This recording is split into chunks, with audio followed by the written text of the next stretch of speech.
Hey everyone, welcome back to the channel. Today, we're diving into the Pixel 9 and Pixel 9 Pro, the newest flagship phones from Google that are shaking things up. With fresh designs, revamped specs, and a boatload of new features, these Pixels promise to deliver the ultimate smartphone experience. But are they worth your hard-earned cash? We'll break down everything from hardware upgrades to camera performance and the latest AI wizardry. So, buckle up and let's get into the nitty-gritty of what makes these Pixels pop and what might make you think twice. So, I'm totally into these new Pixel phones. New designs, new specs, new features, and yes, new issues and new price tags. But let's dive into what's actually cool about them. We've been waiting for Google to drop a seriously awesome flagship phone for ages. On one hand, it feels like they've finally done it. On the other hand, did anyone catch the Google event? It felt more like a software demo with phones as a side dish. Kinda like having a burger but getting a side of fries. It didn't exactly inspire confidence, but I've been using these phones for 2 weeks now and can spill the tea on what's hot and what's not. Hardware. So the hardware is where these phones really shine.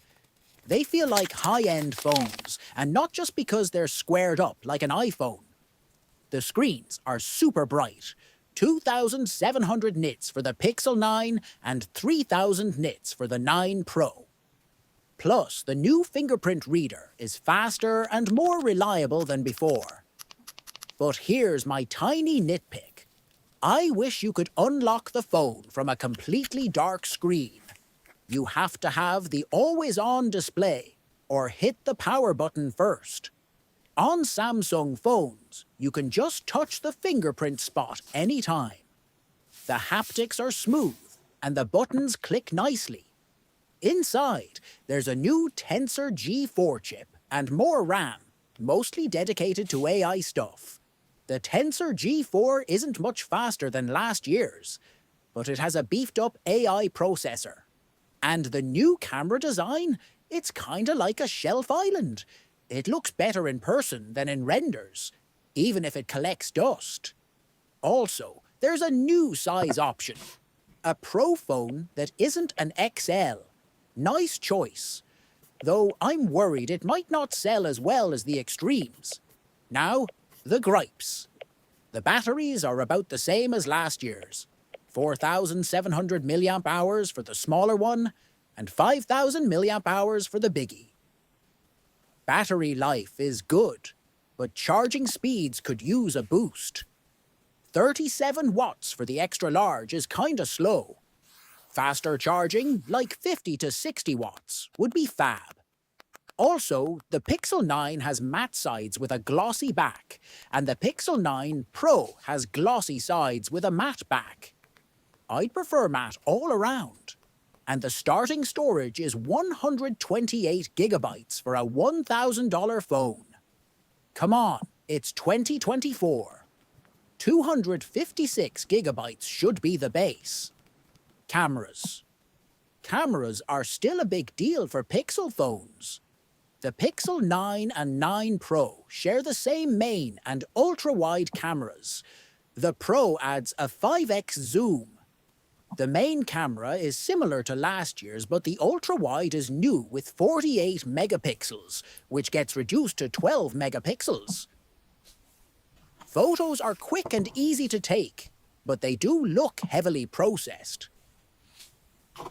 Great for social media, but some might prefer a more natural look. The Pro's new selfie camera is a big upgrade though. I filmed a whole video with the Pixel 9 Pro XL in 4K using just the built-in mics. It's sharp, but you can see it prioritizes face lighting and color adjustments. If you're curious, I'll link to that review below. Pixel Experience. Google makes Android and their own Android phones, so you'd think they'd show off the latest Android features, right? Well, the Pixel 9 launches with Android 14, even though Android 15 is coming soon. Classic Google move. Things I love about Pixel phones. Call screening now playing, which tells you what song is playing. And new features like Call Notes, which summarizes your phone calls. The new Pixel weather app is actually pretty good, and there's a temperature sensor in the Pros that works on people. Not medical advice, though. Gemini. Google's new assistant, Gemini, is a big deal. It's conversational, remembers context, and gets things right most of the time. But Google Assistant is still around, so you get to choose which one to use. Gemini is improving and can now set timers, control smart home devices, and more. But it's still a bit confusing with the dual assistants. AI features. Now, let's talk AI. I've sorted the new features into useful, meh, and gimmicky. Useful. Gemini. Fast and smart. Call notes. Records and summarizes calls. Video boost. Improves video quality. Add Me. Combines two photos to add people into the shot. It's pretty cool, even if it's not perfect every time. Meh. Weather summaries. AI-generated text about the weather. Sometimes useful, but not mind-blowing. Magic editors. Reimagine. Lets you change parts of a photo into something different. Fun, but not always accurate. Screenshots. App. Organizes and searches. Screenshots. Should have been part of Google Photos. Gimmicky. Zoom enhance. Tries to make zoomed-in photos clearer, but ends up just adding some filters. Pixel Studio. Generates images on device. Cool, but mostly just for fun. Conclusion. The Pixel 9 and 9 Pro are solid phones with a lot of AI features. They're smart, well-built, and offer a nice blend of hardware and software. If you're into AI stuff, you might find some great uses.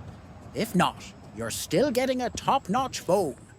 Let me know what you think in the comments. Catch you later. Peace. Meh. Weather summaries. AI-generated text about the weather. Sometimes useful, but not mind-blowing. Magic editors. Reimagine. Lets you change parts of a photo into something different. Fun, but not always accurate. Screenshots. App. Organizes and searches. Screenshots. Should have been part of Google Photos. Gimmicky. Zoom enhance. Tries to make zoomed-in photos clearer, but ends up just adding some filters. Pixel Studio. Generates images on device. Cool, but mostly just for fun. Conclusion. The Pixel 9 and 9 Pro are solid phones with a lot of AI features. They're smart, well-built, and offer a nice blend of hardware and software. If you're into AI stuff, you might find some great uses. If not, you're still getting a top-notch phone. Let me know what you think in the comments. Catch you later. Peace.